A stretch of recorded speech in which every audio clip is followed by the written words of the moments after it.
अस्सलाम वालेकुम। आज हम ऑक्सफोर्ड मॉडर्न इंग्लिश बुक 1 का एक यूनिट देखने जा रहे हैं जिसका नाम है ग्रैंड माँ। एक आसान सा यूनिट है, लेकिन हमेशा की तरह मैं आपसे कहूँगा कि ये वीडियो देखने से पहले आप इसके डिफ़िकल्ट वर्ड्स को अंडरलाइन कर लें और इसकी मीनिंग डिक्शनरी से निकाल लें। डिक्शनरी से मीनिंग निकालना अगर आपने सीख लिया तो आपको बहुत फ़ायदा होगा। उसके बाद फिर आप ये वीडियो देखेंगे ना तो आपको ज़्यादा इफ़ेक्टिवली समझ में आएंगी बातें। ठीक है, तो शुरू करते हैं। ग्रैंड माँ is sitting in her rocking chair. Grand माँ अपनी रॉकिंग चेयर में बैठी हैं। रॉकिंग चेयर क्या होती है? हम उसको उर्दू में आराम कुर्सी भी कहते हैं। एक ऐसी कुर्सी होती है जो कि इसके नीचे ऐसी लकड़ी लगी होती है गोल सी, और उस पर आप बैठते हैं तो आप उसमें आगे पीछे झूल सकते हैं। ठीक है, सो ग्रैंड माँ is sitting in her rocking chair. Grand माँ अपनी आराम कुर्सी में बैठी हैं। She is rocking slowly. वो बड़े आराम आराम से हिल रही हैं। Forwards and backwards, forwards and backwards, आगे और पीछे, आगे और पीछे। The rocking chair is making a noise, और रॉकिंग चेयर में से कुछ आवाज़ निकल रही है। क्रिक स्क्वीक, क्रिक स्क्वीक, जिसको हम उर्दू में कहते हैं ना चरचराहट की आवाज़ें। तो इसका कोई तर्जुमा नहीं होगा क्रिक स्क्वीक का, इसको हम कहेंगे चरचराहट की आवाज़ें निकल रही हैं, क्रिक स्क्वीक या चूँ चूँ चूँ। ग्रैंड माँ शट्स हर आइज़, ग्रैंड माँ अपनी आंखें बंद कर लेती हैं। John, Sarah, Tom and Jill come into the room. John, Sarah, Tom और जिल कमरे में आते हैं। They can hear the rocking chair, वो रॉकिंग चेयर की आवाज़ सुन सकते हैं। Creak squeak, creak squeak. The children look at grandma, बच्चे ग्रैंड माँ को देखते हैं, यानी दादी को देखते हैं। ग्रैंड माज आइज आर शट, दादी की आंखें बंद हैं। द चिल्ड्रन गिगल, बच्चे दबी दबी हंसी हंसते हैं, हल्की हल्की आवाज़ में। ग्रैंड माँ opens one I and she smiles, grand माँ एक आंख खोलती हैं, इसका मतलब है वो सो नहीं रही थी, है ना। ग्रैंड माँ एक आंख खोलती हैं और वो मुस्कुराती हैं। आर यू टायर्ड ग्रैंड माँ? जॉन आस्क्स, जॉन पूछता है, क्या आप थक गई हैं दादी जान? The rocking chair does not stop rocking, वो जो झूलने वाली कुर्सी है, आराम कुर्सी है, वो हिलना बंद नहीं करती, यानी दादी माँ झूलती रहती हैं उस पर, उनकी बात सुन के भी। तो the rocking chair does not stop rocking, तो झूलने वाली कुर्सी झूलना बंद नहीं करती। प्लीज़ टेल अस ग्रैंड माँ, सेज जिल, जिल कहती है, बताएं ना, बराए मेहरबानी बताएं ना दादी जान।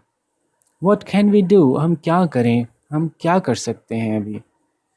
व्हाट कैन यू डू, तुम क्या कर सकते हो? आस्क ग्रैंडमा, ग्रैंडमा ने पूछा, या ग्रैंडमा पूछती हैं। व्हाट कैन यू डू, तुम क्या कर सकते हो? ग्रैंडमा स्माइल्स, दादी जान मुस्कुराई। You can do anything she says, तुम कुछ भी कर सकते हो, वो कहती हैं। You can write, you can read, you can play, you can sing, you can dance, तुम लिख सकते हो, पढ़ सकते हो, तुम खेल सकते हो, तुम गा सकते हो, तुम डांस कर सकते हो। अब बच्चों ने अपने बच्चों वाली बातें शुरू कर दी। क्या? Can you dance grandma? Asked Tom, क्या आप डांस कर सकती हैं ग्रैंडमा? दादी जान, आपको डांस करना आता है? टॉम ने पूछा। No no says grandma, my bones are old, अरे मैं तो बहुत बूढ़ी हो गई हूँ। अच्छा, बोन्स आर ओल्ड का लफ्ज़ी तर्जुमा तो बनेगा ना, मेरी हड्डियाँ बूढ़ी हो गई हैं, लेकिन एक्चुअली इसका मतलब ये होता है कि मैं बहुत बूढ़ी हो गई हूँ। ठीक है, माई बोन्स आर ओल्ड, अरे मैं बहुत बूढ़ी हो गई हूँ, मेरी तो हड्डियाँ भी बूढ़ी हो गई हैं, मेरा वज़न इतना नहीं उठा सकेंगी मेरी हड्डियाँ, मैं डांस करूँगी तो गिरी ना पड़ूँ। तो इस अंदाज से कहा जा रहा है। So no no says grandma, दादी जान ने कहा, नहीं नहीं, माई बोन्स आर ओल्ड, मैं तो बहुत बूढ़ी हो गई हूँ। क्रिक्स क्विक, यानी अभी भी जो आराम कुर्सी थी वो अभी तक झूलना बंद नहीं हुई, दादी जान अभी तक उसको झूल रही हैं और उसकी आवाज़ें आ रही हैं। Can you fly grandma? Ask जिल, ये छोटे छोटे बच्चे हैं। तो जिल ने पूछा कि दादी जान, क्या आप उड़ सकती हैं? Can you jump over the moon grandma? Ask John, John ने पूछा, क्या आप चांद के ऊपर से छलांग लगा के आ सकती हैं वापस? अब वापस आना कहीं लिखा नहीं है इसमें, लेकिन जंप ओवर का मतलब है कोई चीज़ रखी हो, आप उस पर छलांग लगा के आ जाएं। तो जंप ओवर द मून मतलब छलांग पे से, चांद पे से छलांग लगा के आ सकती हैं आप। ठीक है। Can you ride a cycle grandma? Ask सारा, क्या आप साइकिल चला सकती हैं? सारा ने पूछा। सारा खुद साइकिल चला रही होगी ना, तो वो उसने इसलिए पूछा होगा। तो बच्चों ने बेवकूफ़ी के सवाल पूछना शुरू कर दिए ग्रैंडमा से। अब ज़्यादा बेवकूफ़ी के सवाल हो गए ना, कुछ ज़्यादा ही हो गए, तो ग्रैंडमा तंग आ गई, जिसकी वजह से उन्होंने झूलना बंद कर दिया। तो क्या हुआ? The rocking chair stops rocking, वो झूलने वाली चेयर जो थी उसने झूलना बंद कर दिया। वो ज़ाहिर ग्रैंड माँ ने झूलना बंद किया तो तभी उसने झूलना बंद किया। ग्रैंड माँ हिलती रहती तो झूलती रहती, तो ग्रैंड माँ ने उनसे तंग आके झूलना बंद कर दिया। Can you see a bird in that tree, asks grandma. अरे तुम वो परिंदा देख सकते हो उस दरख्त में बैठा हुआ, दादी अम्मा ने पूछा। यस से द चिल्ड्रन, बच्चों ने कहा जी हम देख सकते हैं। गुड सेज ग्रैंड माँ, चलो अच्छी बात है, ग्रैंड माँ ने कहा, दादी जान ने कहा। Now fly away and play with it, चलो अब तुम सब लोग यहाँ से फुर हो जाओ और जाके उससे खेलो। ज़ाहिर है बच्चे उड़ तो नहीं सकते, तो बच्चों को जब भी कहा जाएगा ना कि फ्लाई अवे, तो मतलब यहाँ से भाग जाओ, चलो भागो यहाँ से। तो हमारे यहाँ उर्दू में यूँ भी कहते हैं कि चलो यहाँ से फुर हो जाओ, शाबाश, यानी यहाँ से भाग जाओ, यहाँ से जाओ जाके कहीं और जाके खेलो। तो उसको यूँ ही अच्छा बनेगा कि चलो यहाँ से जाके, चलो यहाँ से फुर हो जाओ और जाके उससे खेलो। द चिल्ड्रन रन अवे, तो दादी जान ने बच्चों को बेवकूफ़ बना के परिंदे के पीछे लगा दिया और ख़ुद वो आराम से दोबारा सुकून की नींद सोने के लिए लेट गई होंगी। So the children run away, बच्चे भाग जाते हैं। ग्रैंड माँ स्माइल्स, दादी जान मुस्कुराती हैं। The rocking chair starts rocking, अब वो रॉकिंग चेयर दोबारा हिलना शुरू कर देती है। क्रिक्स क्विक उसकी आवाज़ें आती रहती हैं। ठीक है भाई, तो यहाँ तक तो बहुत आसान सा था और यकीनन इसके सवाल जवाब भी आसान से होंगे। तो हम हमेशा आपसे कहते हैं कि आप कोशिश करेंगे कि सवाल जवाब खुद करें, और जब आप सवाल जवाब खुद करेंगे तो टीचर्स कितना खुश होंगे और आपको भी कितना कॉन्फिडेंस आएगा कि हाँ भाई मैं तो खुद ही कर सकता हूँ। और एग्ज़ाम में भी इतनी आसानी होगी, याद करके नहीं जाना पड़ेगा क्योंकि सवाल तो खुद ही जवाब सारे बनाए थे। तो मैं सवाल अच्छा से एक्सप्लेन करूँगा, आप मेरे सवाल की एक्सप्लेनेशन सुन के वीडियो पॉज करके फिर जवाब लिखिएगा, फिर आगे चलिएगा, ठीक है। तो शुरू करते हैं। वेयर इज़ ग्रैंड माँ and what is she doing, दादी जान कहाँ हैं और वो क्या कर रही हैं। तो देखिए वो कहाँ हैं, शुरू में ही मौजूद है चैप्टर के। ये देखिए ग्रैंड माँ अपनी रॉकिंग चेयर पे बैठी हुई हैं, है ना, और वो स्लोली रॉक कर रही हैं। तो ये बात अगर आप बता देंगे तो बात पूरी हो जाएगी। तो देखिए पूरा जवाब यहाँ मौजूद ही है, तो इसको आप समझ लें कि दादी जान अपनी रॉकिंग चेयर पे बैठी हुई हैं। कहाँ है दादी माँ, दादी माँ अपनी रॉकिंग चेयर पे बैठी हुई हैं और क्या कर रही हैं, दादी माँ रॉक कर रही हैं। तो इसका पूरा जवाब वहीं मौजूद है, तो आप उस वहाँ से देख के लिख सकते हैं बड़े आसानी से इसका जवाब, तो ठीक है ना। What noise is the rocking chair making, rocking chair कैसी आवाज़ आ रही है। तो इसका जवाब कैसे लिखेंगे, देखिए ऐसे लिखेंगे, द नॉइज़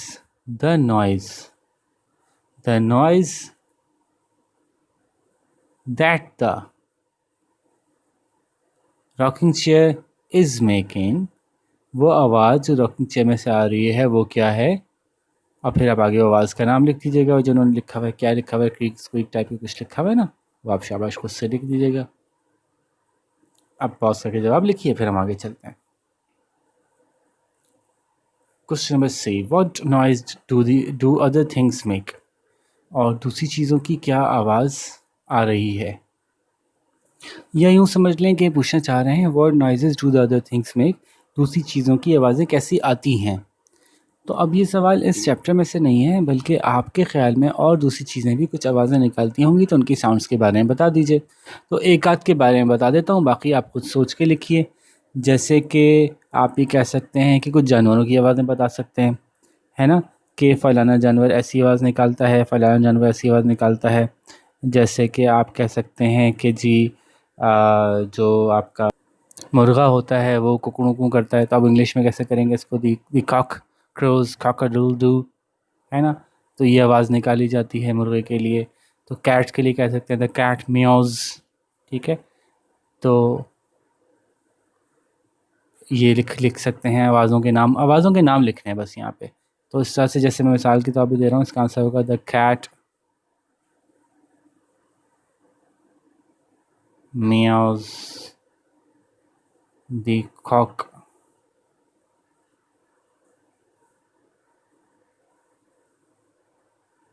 कॉक-a-doodle-doo, ठीक है। और इसी तरह से आप कुछ चीज़ों की आवाज़ें भी लिख सकते हैं, जैसे कि the fire cracker. Fire cracker क्या करता है, फायर क्रैकर बूम करता है, बूम, ठीक है। तो और भी कुछ आवाज़ें हैं जो आप लिख सकते हैं। कुछ चीज़ें हिस करती हैं, जैसे स्नेक हिस करता है, जैसे कि वुल्फ ग्राउल भी करता है, हाउल भी करता है, डॉग ग्राउल करता है, और टायर्स स्क्रीच करते हैं, है ना। तो इस तरह से ये जो फायर क्रैकर है, कुछ बच्चे इसको बैंग भी कहेंगे, बैंग भी कर सकता है, ठीक है, बैंग भी करता है, बूम भी करता है। So there are lots of different sounds that things make. उनमें से कुछ के नाम आपने लिखने हैं, तो मैंने कुछ के बता दिए, लेकिन आपने इसके अलावा भी कुछ लिखने हैं ज़रा, ठीक है। मैंने 2-3 के बता दिए, लेकिन आप मिला के 4-5 के लिख दीजिएगा, सही है। Y do the children giggle, बच्चे दबी दबी हंसी क्यों हंस रहे थे? तो क्यों हंस रहे थे? क्योंकि पहले हम अपने तौर पे समझ लेते हैं ना, फिर इसका जवाब लिखेंगे। बच्चे हंस क्यों रहे थे? बच्चे इसलिए हंस रहे थे कि वो समझ रहे थे कि दादी अम्मा तो सो गई हैं, चलो अब दादी अम्मा के साथ कोई छेड़खानी करते हैं, दादी अम्मा को तंग करते हैं ज़रा चल के। दादी अम्मा तो सो गई हैं, चलो उनको किसी तरह से ना तंग करते हैं, उसमें मज़ा आएगा। दादी अम्मा इनकी अच्छी होंगी, मेहरबान सी, शफीक सी, मोहब्बत वाली, तो अगर कोई इनको तंग भी करता होगा तो नाराज़ नहीं होते होंगे। इसलिए बच्चा ऐसे हंस रहे हैं कि अरे वाह, दादी अम्मा सो गई है, चलो उनको तंग करते हैं, मज़ा आएगा। तो बच्चे इसलिए हंस रहे हैं, ठीक है। दूसरी बात ये भी हो सकती है कि बच्चे इसलिए हंस रहे हैं कि जो चेयर में से आवाज़ आ रही है ना, कोई क्रिक्स कोई की, बच्चों को उस आवाज़ की वजह से हंसी आ रही है कि कैसी आवाज़ें आ रही हैं अजीब व गरीब सी चेयर में से। तो ये वजह भी हो सकती है कि बच्चे हंस रहे हों। तो दोनों बातें अगर आप लिखेंगे, दोनों बातें ठीक हैं, इसमें से कोई भी बात लिख देंगे, दोनों बात ठीक रहेगी। लेकिन लिखेंगे कैसे? जब लिखेंगे जवाब ऐसे, द चिल्ड्रन गिगल बिकॉज, बच्चे इसलिए दबी दबी हंस रहे हैं क्योंकि, और फिर अब आगे बात लिखेंगे। तो एक जवाब यूँ हो सकता है कि they are amused because of the sound of the chair, because the sound that the chair is making, ये बात भी हो सकती है, ठीक है। And they giggle because they plan to play a trick on grandma, तो ये बात भी लिख सकते हैं। या they are going to be cheeky with grandma, इस तरह से भी लिख सकते हैं। तो सिलेक्शन ऑफ वर्ड्स आपका क्या होगा, ये आपके ऊपर डिपेंड करता है कि आप किस एंगल से आपको लगता है कि बच्चे हंस रहे थे। और मैंने मुख्तलिफ़ तरह की वोकेबलरी आपके सामने डिस्कस कर ली कि बीइंग चीकी भी हो सकता है, they were planning to play a trick on grandma भी हो सकता है, दे वर लाफिंग या they were giggling because of the sound of the chair भी हो सकता है, ठीक है। What do the children ask grandma, अच्छा ये जवाब पूरा कर लें फिर आगे चलिएगा। What do the children ask grandma, बच्चे ग्रैंडमा से क्या पूछते हैं? तो ये भी आसान सवाल है। द चिल्ड्रन आस्क ग्रैंडमा, बच्चे ग्रैंडमा से पूछते हैं दैट, ऐसे करके शुरू कर सकते हैं आसानी से जवाब। आप तो वो सारी बातें आप लिख सकते हैं कि कैन शी, अब कैन शी, जवाब जब बच्चों ने वहाँ पूछा था तो क्या पूछा था, can you do this, can you do that, can you fly, can you jump, can you ride a bicycle, can you dance. लेकिन जब हम बताएंगे तो वो कहें, हम इस तरह से बताएंगे कि बच्चे ग्रैंडमा से कह रहे थे कि can she fly, can she jump over the moon, can she ride a bicycle, can she dance. तो ये चारों सवाल आप लिख दीजिएगा जवाब वहाँ पे अपने जवाब में, तो आपका जवाब कंप्लीट हो जाएगा। The children ask grandma that, और फिर आगे बातें लिख लीजिएगा, that can she do this, can she do that, ठीक है। अब आगे चलते हैं। What does grandma tell them, grandma उनको क्या जवाब देती हैं? ग्रैंडमा बच्चों को क्या जवाब बताती हैं इन बातों का? अच्छा, एक बार पीछे वाले सवाल में रह गई, ई में बच्चों ने ये भी तो पूछा था कि what can we do grandma, यहाँ से शुरू हुई थी ना बात। हाँ हाँ हाँ, तो आप यहाँ से ये बात भी लिख सकते हैं जो मैंने पहले बताई थी, वो भी बात हो सकती है यहाँ पे कि बच्चों ने ग्रैंडमा से क्या पूछा, तो ये वाला जवाब भी आ सकता है। और आप ये जवाब भी लिख सकते हैं, the children ask grandma that what can we do grandma, या what can we do, we are getting bored. तो ये वाली बात भी आ सकती है यहाँ पे। अक्सर मैं अगला सवाल देखने के बाद अंदाज़ा हुआ कि ये पिछले वाले सवाल में ये पूछना चाह रहे हैं कि बच्चों ने ग्रैंडमा से क्या पूछा, ये ऊपर वाली बात पूछना चाह रहे हैं। देखिए मैं दिखाता हूँ आपको ये वाली।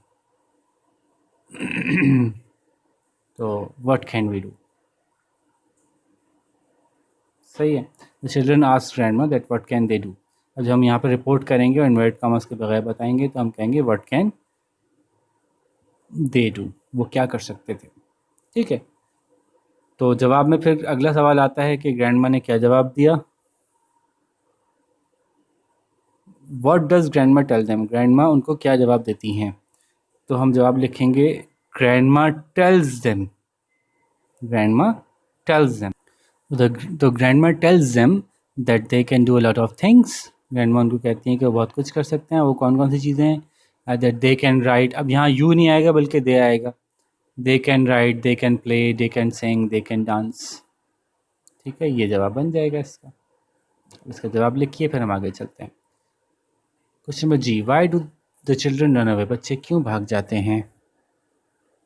तो क्या वजह थी बच्चों के चले जाने की? The children run away because, the children run away because, क्योंकि ग्रैंडमा ने उनसे कहा था कि जाके बाहर खेलो, जाके बाहर परिंदे के साथ खेलो।